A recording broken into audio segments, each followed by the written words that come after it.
सज्जन ने प्रश्न किया है कि शक्ति को कुंडलिनी क्यों कहा गया है। शक्ति को कुंडलिनी क्यों कहा गया है, इसके पीछे रहस्य है। शरीर में शक्ति के जितने स्तर हैं,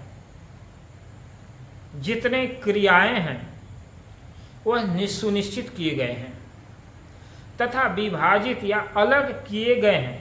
उनमें से कोई भी ऐसा नहीं है जो शक्ति के बाकी बचे हुए स्वरूप को प्रकट कर सके। जैसे चेतन, जड़, प्रकाश आदि गुणों को दर्शाता है। चेतना स्तर इंद्रियों की क्रियाशीलता बनाता है।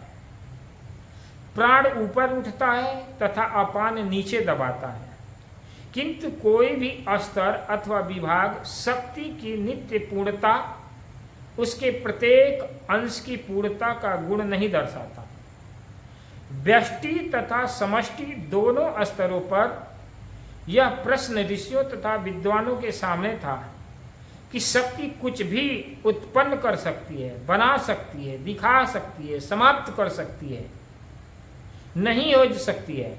सब कुछ करने के पश्चात भी सब कुछ करने की क्षमता बची रहती है। शक्ति का प्रत्येक अंश कितनी भी सृष्टियों का निर्माण कर सकता है। देह निर्माण के पश्चात भी अनेक अनेक देहों को प्रकट कर सकता है। अतः समष्टि स्तर पर शेष नाग तथा व्यष्टि स्तर पर कुंडलिनी की प्रतीकात्मक कल्पना की गई है, जो ब्रह्मांडों तथा पिंडों का निर्माण भी करती है तथा उसे धारण भी। व्यक्ति किए गए ब्रह्मांड पिंड को धारण करना भी एक कार्य था जिसे प्रकाशित किया जाना था। अतः शेष नाग के सिर पर जगत के टिके होने तथा मूलाधार में स्थिर होकर देह को धारण प्रदान करने की भी कल्पना की गई। पंच प्राणों का विभाजन तो विभिन्न प्रकार की क्रियाशीलता तक ही सीमित था। फिर यह भी प्रश्न उपस्थित हुआ, बाकी बची हुई शक्ति कुंडलिनी क्या निष्क्रिय बनी रहती है? उसी स्पंदनशीलता तथा क्रियाशीलता कभी रुकती ही नहीं जब तक कि वापस आत्मा में विलीन नहीं हो जाती।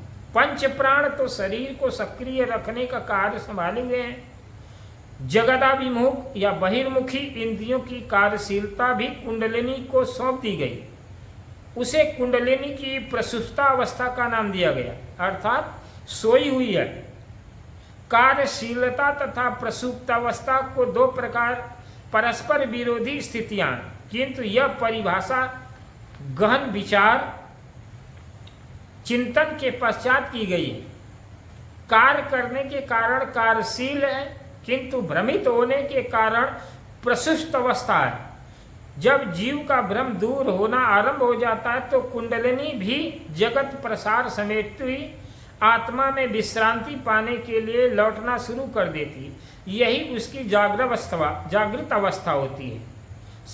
शक्ति जब जगदाभिमुख प्रवाहित होने लगती है, अर्थात बहिर्मुखी होती है, तो चित्त भ्रमित होने लगता है। शरीर निर्माण कर तथा चित्त में भ्रम फैलाकर शक्ति कुंडलिनी रूप में मूलाधार में आराम करती रहती है, किंतु भ्रम की इस दुखद अवस्था में भी उसकी कार्यशीलता में अंतर नहीं आता। जीव के सामने से आत्मा का प्रकाश माया के तीन गुणों के आवरण में दब रहा है, जिसे कुंडलिनी तीन कुंडल मारे तथा मुंह को कुंडलों में दबाए हुए प्रतीक रूप में दिखाया जाता है। शक्ति के प्रसव रूप में प्रवाहित होने को भी भ्रम का कारण कहा गया है। अब शक्ति के प्रति प्रसव रूप में जागृत होकर क्रियाशील होने, संस्कारों वासनाओं का क्षय करने, माया के आवरणों को उतारने पर ही भ्रम का निवारण आधारित है। शक्ति की यह क्रियाशीलता सुषुम्नागत 6 चक्रों के आधार पर प्रकट होती है। इन क्रियाओं के माध्यम से कुंडलिनी चक्रों का भेदन करती आत्मा की ओर बढ़ती है।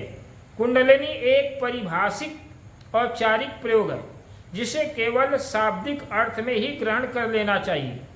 शरीर के अंदर कुंडल मारे कोई सरपणी नहीं बैठी है। यह तो माया के तीनों गुणों के आवरण ओढ़े आत्मज्ञान को अंदर समेटे तथा जीव को भ्रमित किए शक्ति की प्रतीकात्मक व्याख्या है। अर्थात यह हमारी आत्मा की एक ऐसी अवस्था है, अर्थात हमारे अंदर कोई ऐसा सर्प नहीं बैठा है। यह हमारी आत्मा अर्थात चेतन की ऐसी अवस्था है कि जब हमारा मन बहिर्मुखी होता है, बाहर 5 विषयों में इंद्रियां विचरती रहती हैं, अर्थात संसार की तरफ दौड़ती रहती इंद्रियां, तब यह सुषुप्त अवस्था में होती है। और जब ये जागृत अवस्था, जब हम अंतर्मुखी होते हैं, तो ये जागृत अवस्था में होती है। इसका अभिप्राय यह है।